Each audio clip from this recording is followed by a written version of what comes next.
Hello, you're watching the Europe Report on France 24. I'm Catherine Nicholson. Now we're going to get going straight away in Austria, where political tremors continue to shake the government. This after revelations at the weekend that the now ex-Vice-Chancellor had offered to arrange the sale of Austria's most read newspaper to a purported wealthy Russian who was offering in return favourable coverage of his party in the lead-up to the 2017 general election. Heinz-Christian Strache was also secretly filmed offering to fix various state contracts and to work around election financing laws for the supposed wealthy backer. Well, he resigned on Saturday, just a few hours later, after a large anti-FPO demonstration grew in central Vienna. The Chancellor called a snap election. A poll has just come out showing that Austria's Freedom Party has shed 5 percentage points since the scandal broke, while the OVP has gained 4 points. Well, earlier I spoke to Margarida Silva, who's a researcher at the Corporate Europe Observatory. They've been looking into the Freedom Party and 13 other far-right parties around Europe and their links to corporate interests and dark money. I asked what she makes of the revelations from Austria.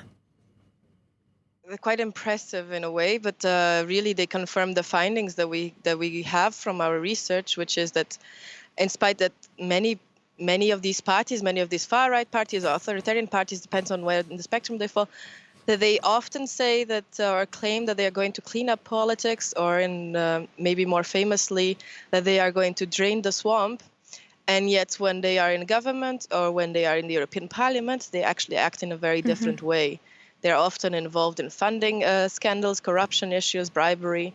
So these newest revelations from Austria really confirms that trend.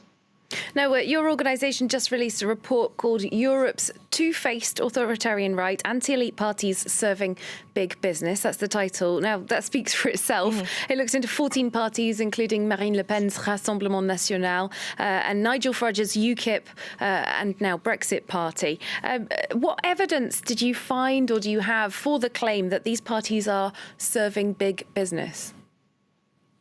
Well, it will depend very much. We try to do a deep dive into each of these parties. It will depend on each case. When it came, for instance, what we've seen overall is that we looked into the voting records of these parties in the European Parliament. We looked specifically at 14 votes especially dealing with measures to tackle tax evasion, to deal with labor protections. And then we also looked into issues relating to climate action.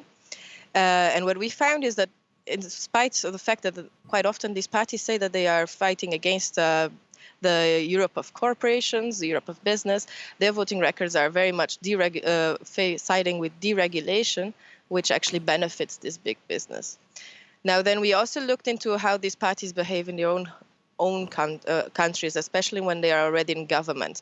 And there, if we looked at, for instance, the Fidesz case in Hungary, we can see that this is a party that is actually deregulated quite heavily, the labor protections in Hungary. And quite often that was to the benefit of foreign big investors, for instance, the German car makers.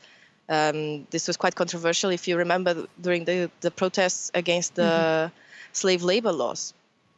Well, just looking at these parties as a whole, for example, we saw Matteo Salvini giving a huge rally in Milan on Saturday. These parties, many of them, very popular with voters. And those voters often tell us that they're looking for an alternative. They say they feel betrayed by the more traditional parties who perhaps oversaw all the austerity, all the cuts we've had in the last decade.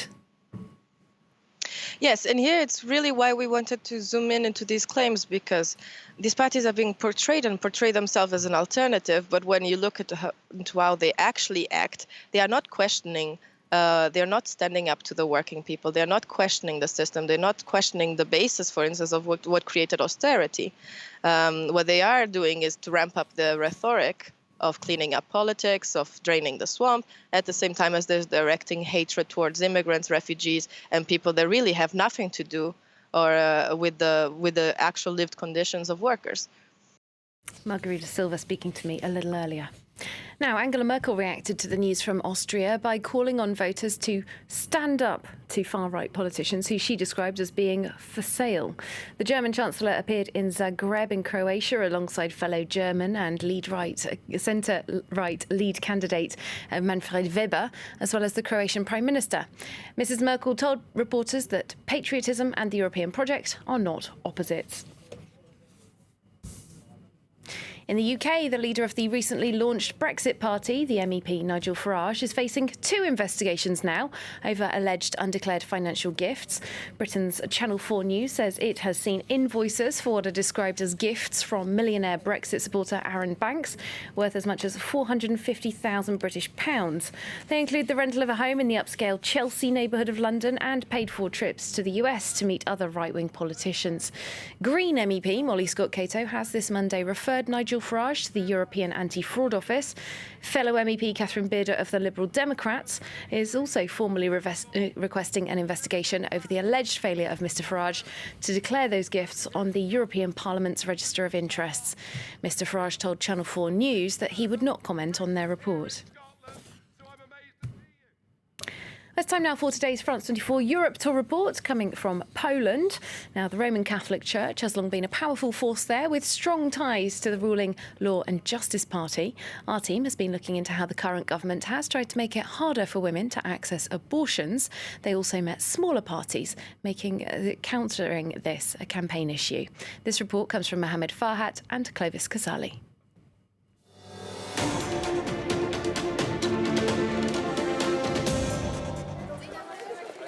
Campaigning here in Krakow is rarely easy for Wiosna.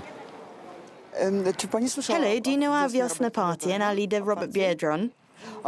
Yes, I do, and I don't want to talk to you. OK, thanks. Wiosna means spring in Polish, and their leader is gay and atheist. He says he wants to bring fresh air to politics in a country where the ruling Conservatives have strong ties with the powerful Catholic Church. The party calls for the full legalization of abortion. What are your thoughts on contraception? People should be allowed to buy the pill. What about the morning after pill?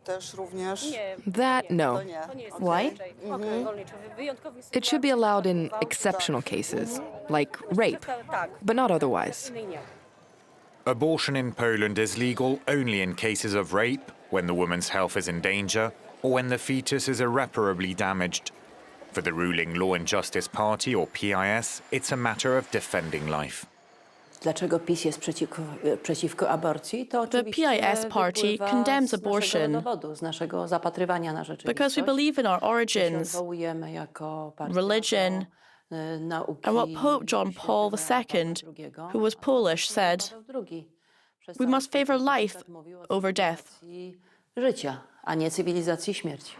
Official data shows Poland as having the lowest abortion rate in Europe, around 1,000 per year. But that hides the true picture. It's estimated 150,000 women undergo illegal terminations. Polish women are forced to turn to nearby countries like Slovakia or Germany for surgery. The law prevents women from having an abortion on their own terms. Personally, I don't think abortion would lead to the extinction of humanity. If I could, I would help these women, but unfortunately, I'm not allowed to. In 2016 and again in 2018, Poland's Conservative government tried to ban abortion even in cases of damaged fetuses. This sparking mass protests in Poland. Many of the women in this crowd came out publicly for the first time to express their trauma of having to seek treatment abroad. Many then found themselves targeted by pro-life demonstrators. The law considers abortion a crime, but there's no stated punishment for the woman. There's a legal loophole. However, the woman's entourage, doctor or family, can be prosecuted. There's absolutely no logic whatsoever. But there's no mass movement to embrace Wiosna's liberal message. A report from France 24's Europe Tour team. Now we're going to move on with today's show and tell. That's the segment where Roxanne Ronell from the Europe Desk brings us an everyday object and tells us how it's influenced by Europe. Hi there, Roxanne. Hello, Catherine. Now, I see you've got a laptop, you've got a rather delicious-looking jar of cookies. Perhaps about to write a report, do some homework?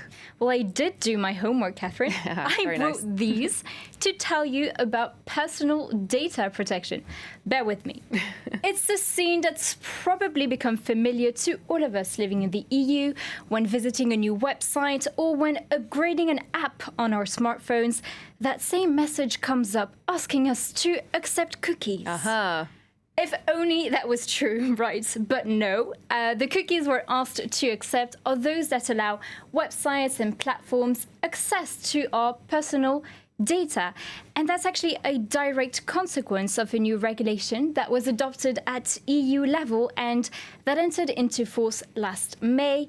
It's been referred to as the GDPR, that stands for the General Data Protection Regulation. And every time I get one of those notifications, I genuinely do want to eat a biscuit, as we call them in British English. I also notice as well that it's taking me a lot more time to get onto websites. And yeah, it makes you kind of wonder about what's happening with all of your data. Well, actually, the GDPR is great news for the consumers and citizens that we are. Basically, it's bringing us new rights, or rather, it's adapting existing rights to the digital era. It introduces, for example, the right to be clearly informed about what happens to your personal data once it's been collected. There's also the right to access, correct, and even erase data. There's also in there the right to be forgotten.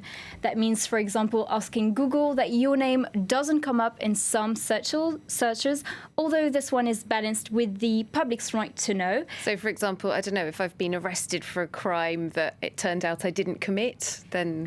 That's a perfect example. You could ask Google to remove that. I'll bear that in mind. But you can also, of course, contest violations of these rights in court. And this bit is pretty new. You can challenge algorithms when they play a role in decision making. All right, so that's the consumer side of things. What about the companies, though? It's a lot of faff for them, isn't it? It is actually. If the GDPR didn't change much in your daily life, it changed everything for companies that handle personal data, and that represents a lot. For example, the local press. This is the newspaper of Brest in Brittany. Well, I bet you've seen messages saying by accepting cookies, you support independent journalism. Well, whether or not you do accept the cookies is crucial for these companies. The more personal data they collect, the more they can sell personalized advertisement spots, and these generate the most revenue. OK, well, thanks so much, Roxanne Ronell, for taking us through all of that. Hope to see you again for another show and tell soon. That is it for the Europe Report for now. We're back on air again at 6:30 p.m. Paris time tonight. Hope to see you then.